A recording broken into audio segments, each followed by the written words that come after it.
ये भी रख ले सोनी, ये साड़ी भी तुझ पर बहुत अच्छी लगेगी, मेघा जी ने अपनी बेटी को अपनी पसंद की साड़ी देते हुए कहा। पर मम्मी, ये साड़ी तो आप अपने लिए लाई हो और इतने मन से आपने पसंद की थी, अब ये तो आप ही पहनना, उसने वापस करते हुए कहा। क्या फर्क पड़ता है तू पहने या मैं पहनूं?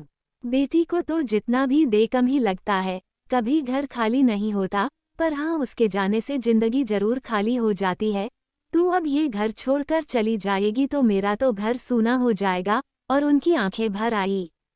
रोती क्यों हो मम्मी? मैं शादी के बाद भी आती रहूंगी ना, फिर ये मेरा अपना घर है, यही तो जन्म लिया, पढ़ाई करी, आप सबके साथ रही, ये घर मेरे लिए कभी पराया हो ही नहीं सकता है। अब देखना मेरे दो दो घर हो जाएंगे, जब मन किया वहाँ रह लूंगी और जब मन किया यहाँ आ जाऊंगी, इसी शहर में तो रहूंगी, मैं कौन सी विदेश जा रही हूँ। सोनी मम्मी की बाहों में बच्चों की तरह झूलते हुए बोली। सोनी तुझे अभी कुछ पता नहीं है, शादी के बाद लड़की के दो घर होते हैं, लेकिन फिर भी उसे पराया धन ही कहते हैं। मेघा जी मन ही मन बुदबुदा कर रह गई और वो ईश्वर से प्रार्थना कर रही थी, सोनी जो चाहे वैसा ही हो, मेरी बच्ची सदा खुश रहे। मेघा जी के दो बच्चे हैं, बड़ी बेटी सोनी जिसकी शादी की तैयारियां चल रही हैं और छोटा बेटा रिंकू जो अभी कॉलेज में पढ़ रहा था। बेटी दूर ना जाए, मिलने आती जाती रहें, इसलिए ही उसकी शादी इसी शहर में रहने वाले दीपक से तय कर दी। दीपक अपने माता पिता का इकलौता बेटा था, जो पिता के साथ ही मिठाई की दुकान संभालता था। उनकी मिठाई की दुकान के शहर में बड़े चर्चे थे। सोनी के पापा ने देखा कि लड़का अच्छा है और घर परिवार भी अच्छा है तो रिश्ता तय कर दिया। जल्दी ही दोनों की शादी होने जा रही थी। तभी सोनी की दादी भी कमरे में आ जाती है। ये क्या कह रही है तू? जब मन करेगा यहाँ आ जाएगी, ऐसा नहीं होता है। तेरी सास जब आज्ञा देगी तभी तू इस घर में आएगी और अगर तू सास कह दे कि बहू आ जा, तो तुझे जाना होगा। अरे, बेटी को तो होते ही बोल देते हैं कि ये तो पराया धन है, दूसरे घर की अमानत होती है, माता पिता प्यार से पालते हैं, कितना भी धनवान इंसान क्यों ना हो। विस्मयादिबोधक चिन्ह, वो भी बेटी को ताउम्र घर पर नहीं रख पाता है, उसे तो विदा करके ससुराल भेजना ही होता है। दादी वो आपके जमाने में होता होगा, अब सब कुछ बदल गया है, लोगों की सोच भी बदल गई है, अब ऐसा कुछ भी नहीं होता है। आपके जमाने में ना तो फोन होते थे, ना ही कोई साधन जो आज जल्दी से मायके पहुंच जाऊं। आप तो अपने मायके वालों से मिलने के लिए बात करने के लिए तरस जाते थे, पर आजकल तो वीडियो कॉल का जमाना है, जब मन हुआ आपसे बात कर लूंगी। और हाँ मुझे ड्राइविंग भी आती है, मैं तो कार लेकर कभी भी आ जाऊंगी। ये घर मेरा है और सदा मेरा ही रहेगा, और ये कमरा, इसका एक भी सामान इधर उधर नहीं होना चाहिए। मैं जब भी आऊंगी इसी अपने कमरे में रुकूंगी, और आप अपनी पुरानी सोच के चलते मेरे आने जाने पर ज्यादा रोक टोक मत करना। सोनी हंसते हुए बोली। सोनी बेटी, मैंने जमाना देखा है, कुछ चीजें कभी भी नहीं बदलती है, चाहे जमाना कितना भी आधुनिक और वैज्ञानिक क्यों नहीं हो गया हो। दादी ये कहकर चुप हो गई। आखिर शादी का वो शुभ दिन भी आ गया। दीपक के साथ 7 फेरे लेकर सोनी जन्मों जन्म के बंधन में बंध गईं। विदा के समय सोनी रोई नहीं और सबसे कहने लगी, कोई ना रोएगा और ना ही मुझे रुलाएगा, वरना मेरा मेकअप बिगड़ जाएगा। मैं हंसते हंसते जा रही हूँ और इस घर को हमेशा के लिए विदा नहीं कर रही हूँ, आती जाती रहूंगी। सोनी की बात सुनकर सभी रिश्तेदार हंसने लगे, पर माँ का दिल जानता था आज उसकी बेटी गई तो हमेशा के लिए चली जाएगी। मेघा जी फूट फूट कर रोने लगी, सभी ने मिलकर उन्हें ढांढस बंधाया। सोनी हजारों प्यार के सपने लिए हुए ससुराल में आ गई, उसका बड़े प्यार से सबने स्वागत किया, उसकी मुंह दिखाई के साथ सभी रस्में अच्छे से हो गई। शादी के बाद वो पगफेरे की रस्म के लिए मायके गई और उसी शाम रस्म के चलते उसे वापस आना पड़ा। लेकिन वो अभी भी इसी उम्मीद में थी कि एक ही शहर में घर है तो कभी भी जाकर आ जाऊंगी। शादी के कुछ दिनों बाद उस पर घर की सारी जिम्मेदारी आ गई। उसके ससुर जी और पति दीपक सुबह निकल जाते थे, उन्हें टिफिन पैक करके देती थी, जिसका वो रात को ही वापस आते थे। वो दिन भर घर की जिम्मेदारी और सास की सेवा में लगी रहती थी। सोनी की सास खुद कुछ काम नहीं करती थी और सोनी को भी वो दिन भर काम में लगाए रखती थी। एक दिन उसका मन भर आया तो उसने कह दिया कि वो कुछ दिनों के लिए मायके जाना चाहती है, पर सास ने मना कर दिया, बिना बात के मायके क्या जाना है। फिर तेरी मम्मी का तो मेरे पास फोन ही नहीं आया है, मैं ऐसे कैसे तुझे मायके भेज दूं।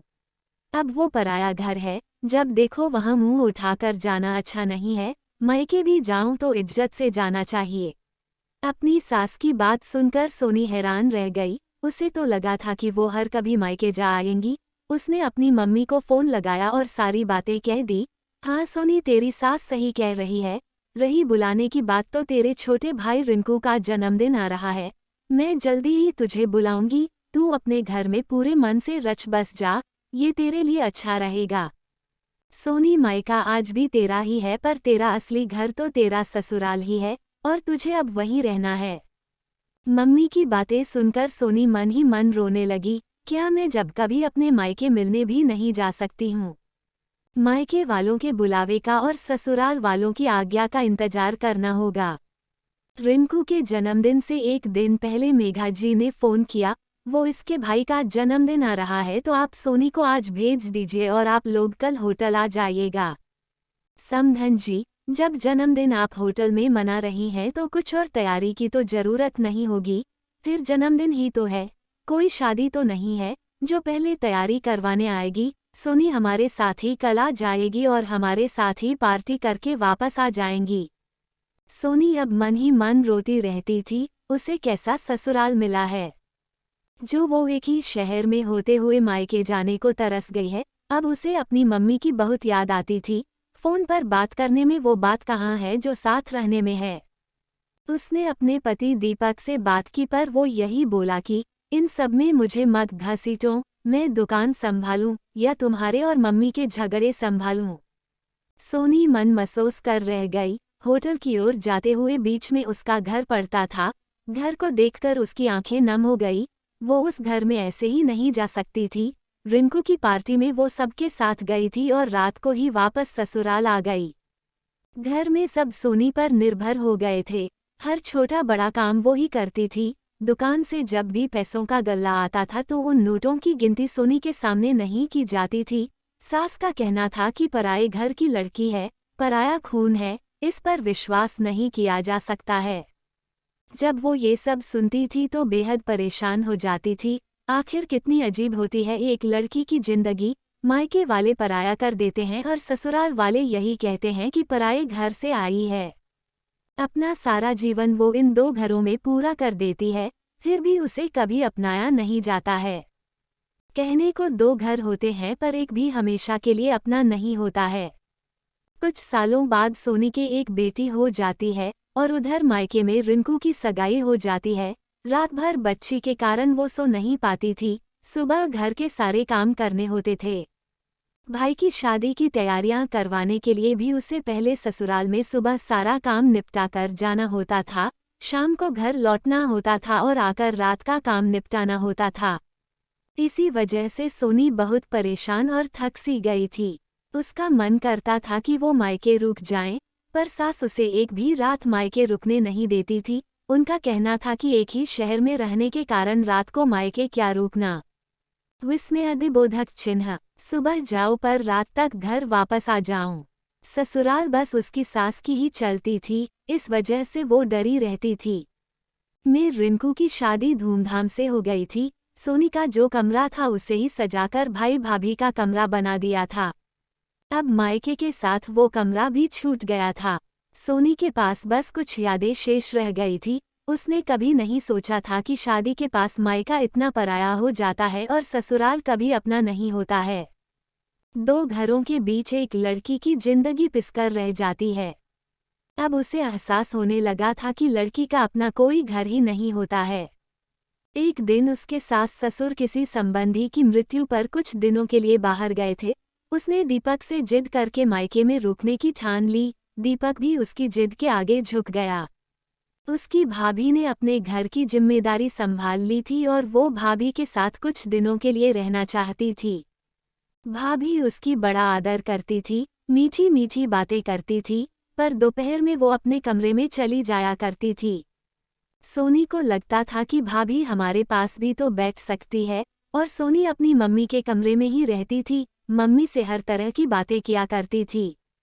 एक दोपहर को उसने खाना खाया और कुछ देर बाद उसे चाय की तलब लगी तो उसने सोचा मैं ही चाय बना लेती हूँ, पर भाभी से पूछ लेती हूँ कि वो पिएंगी या नहीं। वो अपनी भाभी के कमरे की ओर जा रही थी और कुछ आवाज़ सुनकर रुक गई।